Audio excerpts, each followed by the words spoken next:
নির্বাচনের তারিখ ঘোষণার তাৎক্ষণিক একরকম প্রতিক্রিয়া দিয়েছে জামায়াতে ইসলামী। তাদের নায়েবে আমির জনাব তাহের বলছেন, হেডলাইনটা এরকম, দাবি না মেনে নির্বাচন দিলে আন্দোলনে নামতে বাধ্য হবে জামায়াত।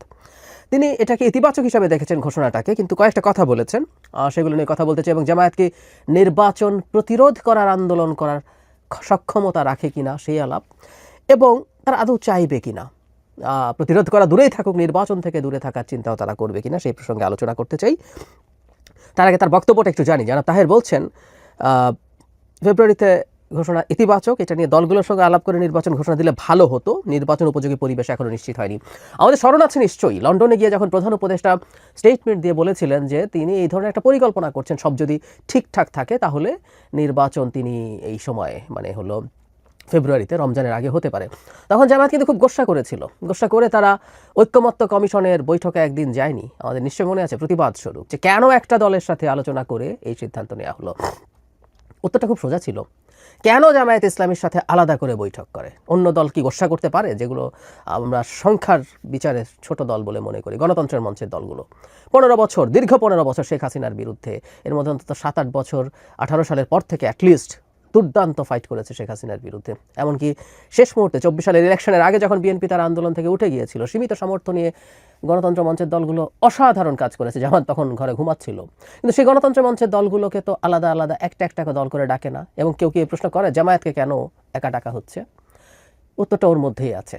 ঠিক একই কারণে বিএনপির সাথেই কথা বলে সিদ্ধান্ত নেওয়া যাবে। তার উপরে আমি মনে করি প্রধান উপদেষ্টা বা আমরা কেউ যদি একই কথা বলি যে জামায়াত তো ফেব্রুয়ারি নির্বাচনের ব্যাপারে অনেক আগেই এন্ডোর্সমেন্ট দিয়ে রেখেছে, বরং জামায়াত এই দুইটা টাইমের কথাই বলেছিল, এপ্রিল অথবা ফেব্রুয়ারি, এবং জামায়াতের আমির স্পষ্টভাবে বলেছিলেন যে রমজানের আগে নির্বাচন হয়ে যাওয়াটা সবচেয়ে ভালো। তো সুতরাং ফেব্রুয়ারির মাঝামাঝির আগে নির্বাচন হওয়ার ব্যাপারে তো জামায়াতের সায় ছিলই। এখন এই কথাগুলো বলছেন কেন? এগুলো হলো রাজনৈতিক প্রোপাগান্ডা, আর কিছু না, রেটরিক, এগুলো বলতে হয়। একটা জায়গায় তিনি এসে বললেন যে জুলাই ঘোষণাপত্র সনদের আইনি ভিত্তি অন্তর্বর্তীকালীন সরকার গিয়ে দিতে হবে, এবং সংস্কার, গণহত্যার বিচার ও সুষ্ঠু নির্বাচনের প্রত্যাশার কথা জানিয়ে তিনি বলেন, দাবি না মেনে নির্বাচন দিলে আন্দোলনে নামতে বাধ্য হবে জামায়াত। এটা হলো মূল কথা। বেশ কিছুদিন থেকে সংস্কার, বিচার এগুলোকে শর্ত হিসেবে দেখানোর চেষ্টা করছেন এনসিপির সাথে অ্যালাইন্ড হয়ে। এনসিপি যা বলছে জামাত এইসব ইস্যুতে ঠিক তাই বলছে, খুব সংস্কার চান তারা। এবং গণহত্যার বিচার হচ্ছে 24-এ গণহত্যা জাতিসংঘের যে টেকনিক্যাল সংজ্ঞা সেই অনুযায়ী হয়নি, এটা মানবতা বিরোধী অপরাধ হয়েছে, তারা এটা চান। এবং এদের রাজনীতি করার অধিকার বাংলাদেশে নাই বলে মনে করেন, কিন্তু 71-এ যারা এই কাজ করেছেন তাদের বিচার এবং তাদের রাজনীতি করার আবার অধিকার আছে, ওই বিচার করা যাবে না, এবং রাজনীতি করার অধিকার আছে। যাই হোক, সেটাও অন্য আলোচনা, সেই জায়গায় আরেকদিন বলছি, ক্রমাগত বলে যেতে হবে আসলে। এখন প্রশ্ন হচ্ছে, জামায়াতের কি এই হ্যাডাম আছে যে তারা নির্বাচন ঠেকানোর আন্দোলনে নামবেন, নির্বাচন পিছিয়ে দেওয়ার আন্দোলনে নামবেন, তাদের ভাষ্য মতো যদি সংস্কার এবং গণহত্যার বিচার ঠিকঠাক মতো না হয়? আমরা খেয়াল করব, এবার যদি জামায়াত মাঠে নামে, তাত্ত্বিকভাবে তারা নামবে কিনা আমরা শেষের দিকে এই সিদ্ধান্ত নিতে পারবো। তাকে বিএনপিকে কনফ্রন্ট করতে হবে।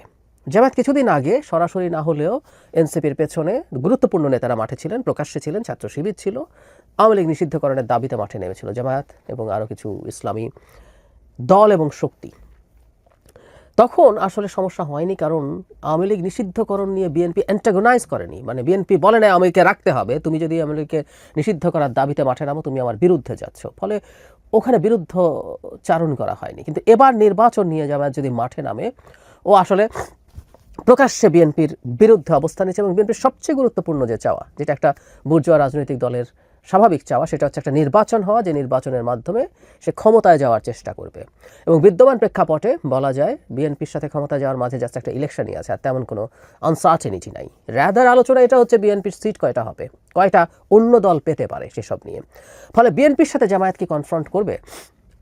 মানে অনলাইনে জামায়াতের শোরগোল করা, তাদের সিন্ডিকেটেড কাজ করা, তারা আক্রমণ করা দেখে কারো কাছে, বা জামায়াতের নিজেই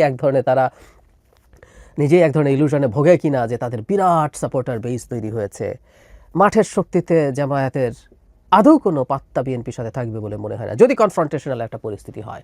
এই হিসাব জামায়াতের করার কথা। 2-4টা জায়গায় দেশে তাদের এক ধরনের শক্তি আছে। ওই যে শিবিরের জেনারেল সেক্রেটারি যেমন হুমকি দিলেন চিটাগং বিশ্ববিদ্যালয় হলে দেখিয়ে দিতেন তারা, এরকম 2-4টা জায়গায় হয়তো তাদের কিছু শক্তি আছে, সেখানে তারা কিছু করার চেষ্টা করতে পারে। কিন্তু সারা দেশব্যাপী এবং বিশেষ করে বাংলাদেশে যে জিনিসটা সবচেয়ে জরুরি, ঢাকা কেন্দ্রিক মুভমেন্ট হতে হয়, বিএনপির সাথে কনফ্রন্ট করে জামাত কি মুহূর্তও টিকতে পারবে?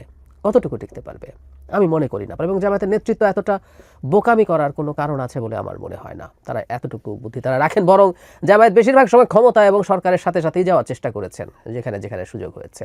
তাদের এই প্রবণতা ছিল সবসময়। ফলে তারা বিএনপির সাথে কনফ্রন্টেশনে যাচ্ছেন বলে আমার মনে হয় না।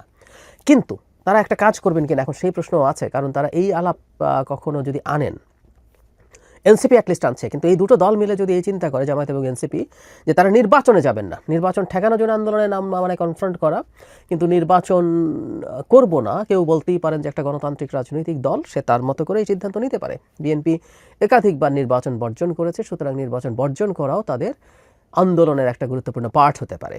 এবং আমি বলেছি আগেও, আবারও বলতে চাই, আওয়ামী লীগ নিষিদ্ধকরণের সাথে আসলে এরা ফ্যাসিস্ট দল ইত্যাদি ইত্যাদি না, প্রধান কারণ আওয়ামী লীগ নিষিদ্ধ হয়ে যাওয়ার কারণে জামায়াত এবং এনসিপি গুরুত্বপূর্ণ হয়ে উঠল। ধরলাম এই দুটো দল নির্বাচনে গেল না, আওয়ামী লীগ যদি নির্বাচনে যেত, তাদের ব্যানারে যদি লোকজন পার্টিসিপেট করত, তারা বিএনপির সাথে যদি বিপক্ষে ফাইট করতে একটা গ্রহণযোগ্য নির্বাচন হয়ে যেত। জামায়াত না আসলে কিছু আসতো যেত না।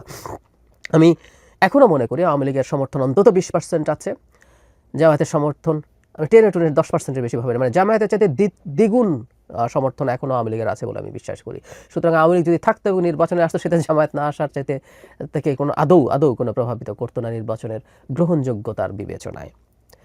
এখন পরিস্থিতি ভিন্ন, জামায়াত নেই এবং তারা জাতীয় পার্টিকে নিয়ে উচ্চবাচ্য করার চেষ্টা করছে, ওটাকে নিষিদ্ধ করার চেষ্টা করছে। আমি জানি না সেটা হবে কিনা, কিন্তু তারা যদি নির্বাচনে না যায়, সেটাই নির্বাচনকে গ্রহণযোগ্য হওয়া থেকে প্রশ্নবিদ্ধ করবেই। কারণ হলো জাতীয় পার্টি যদি থাকেও, জাতীয় পার্টি খুব বড় সংগঠন না, তাদের কিছু জায়গায় শক্তি আছে, এবং ধরে নিলাম তাদের ভেতরে ঢুকে আওয়ামী লীগের কিছু লোকজন লাঙ্গল মার্কায় নির্বাচন করবে, তারপরও নির্বাচনের গ্রহণযোগ্যতা নিয়ে প্রশ্ন থাকবে। জাতীয় পার্টি না থাকলে আরও বেশি হবে।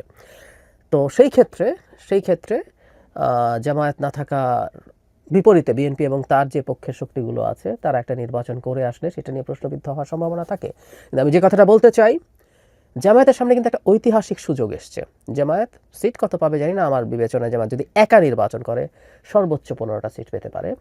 ইসলামী দল এবং জোট যদি একত্র হয়, অনেকে মনে করেন এটা একটা বিরাট শক্তি হবে, ইসলামী আন্দোলন সহ আরও অনেকেই, তারপরও সিট 5-7টার বেশি বাড়বে বলে আমি মনে করি না, সত্যিই মনে করি না। তাদের ভোটের সংখ্যা বাড়তে পারে, কিন্তু ফার্স্ট পাস দ্য পোস্টে জেতার জন্য যে সংখ্যার ভোট প্রয়োজন, সেটা তারা বেশিরভাগ জায়গায় পাবেন না। এই ইলেকশনের অ্যানালিসিস আরেকদিন করব। তো সেই জামাত যত সিটই পাক, এমনকি সর্বনিম্ন যে সে একা ভোট করছে এবং 15 সিট পাচ্ছে, কিন্তু সেটা দ্বিতীয় সর্বোচ্চ। এবং বাংলাদেশে আমি যতদূর জানি যে 10% সিট পাওয়ার শর্ত নাই বিরোধী দল হওয়ার জন্য ফর্মালি। তো তাহলে তারা বাংলাদেশের ইতিহাসে প্রথমবারের মতো বিরোধী দল হবে, অফিসিয়াল বিরোধী দল পার্লামেন্টে। এটা তাদের রাজনীতির জন্য একটা বিরাট পাওয়া হবে বলে আমি ধারণা করতে পারি। বরং এই সিটের সাথে তারা নির্বাচনে গিয়ে বিএনপির সাথে নেগোশিয়েট করতে পারে এভাবে যে তাদের যেসব জায়গায় দোদুল্যমান অবস্থা আছে বিএনপি জামায়াতের, সেখানে এইসব নেগোসিয়েশন হয় অনেক সময়। আমি বলছি না বিএনপি সেটা করবে, যে সেখানে বিএনপি তুলনামূলক দুর্বল প্রার্থী দেয়া যাতে জামায়াতের প্রার্থী জিতে আসতে পারেন। এসব নেগোশিয়েট করে যদি সিট বাড়াতে পারে, সেটা তাদের জন্য ভালো হবে, কারণ তারা বিরোধী দল হিসেবে দাঁড়াচ্ছেন। আর যদি ইলেকশনে না গিয়ে পার্লামেন্টে তাদের কোনো প্রতিনিধিত্ব না থাকে, এই সরকারকে তারা আন্দোলন করে ফেলে দেবেন, আমার মনে হয় না এই সক্ষমতা তাদের আছে। এই ইলুশনে ভোগার কিছু নাই। আরেকটা ব্যাপার মনে রাখতে হবে, নির্বাচনে না যাওয়াটাও কিন্তু বিএনপির সাথে কনফ্রন্টেশনে যাওয়া, এটা তারা বুঝতে হবে। নাইমে বাধা দেওয়া তো বটেই, নির্বাচনে না যাওয়া মানেই হচ্ছে আপনি আসলে নির্বাচন হচ্ছে এবং বিএনপি ক্ষমতায় যাবে, এটাকে আপনি বাধাগ্রস্ত করতে চেয়েছেন। এর মানে বিএনপির সাথে আবারও সে সংঘাতময় প্রেক্ষাপট এবং পরিস্থিতি তৈরি করা। এটাও তাহলে গুরুত্বপূর্ণ প্রশ্ন, জামায়াত সেই প্রেক্ষাপটে যাবে কিনা। কারণ তারা যদি ক্ষমতায় না যায়, মানে নির্বাচনে না যায়, নির্বাচন যদি হয়ে যায়, বিএনপি ক্ষমতায় আসবে, আমরা তাত্ত্বিকভাবে ধরে নিলাম যে একটা সময় পর্যন্ত বিএনপি ক্ষমতায় থাকবে, পুরো 5 বছর যদি নাও থাকে, এগুলো সব তর্কের খাতিরে ধরে নিচ্ছি। কিন্তু বিএনপি তো ক্ষমতায় যাবে একবার, এবং বিএনপি ক্ষমতায় যাওয়া সেই সময়টা জামায়াত তার নিজস্ব সংকটের কথা নিশ্চয়ই ভাববে যে এটা তাদের জন্য ভালো কিছু হবে না। আমি ব্যক্তিগতভাবে মনে করি বাংলাদেশের রাজনৈতিক যে পরিবেশ তৈরি হচ্ছে, এটা জামায়াত নষ্ট করবে না, তাদের এই ম্যাচুরিটি হবে।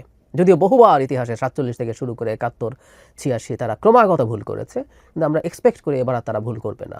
একটা চমৎকার রাজনৈতিক পরিবেশ তৈরি হয়েছে, সব দলের সব কিছু মনে হবে না, এবং বড় দলগুলো খানিকটা বেশি লেভারেজ পাবে। জামায়াতও অন্য দলের চাইতে বড় হওয়ার কারণে লেভারেজ যেমন পায়, বিএনপিও জামাতের চাইতে অনেক বড় দল হওয়ার কারণে কিছু বেশি লেভারেজ পাবে।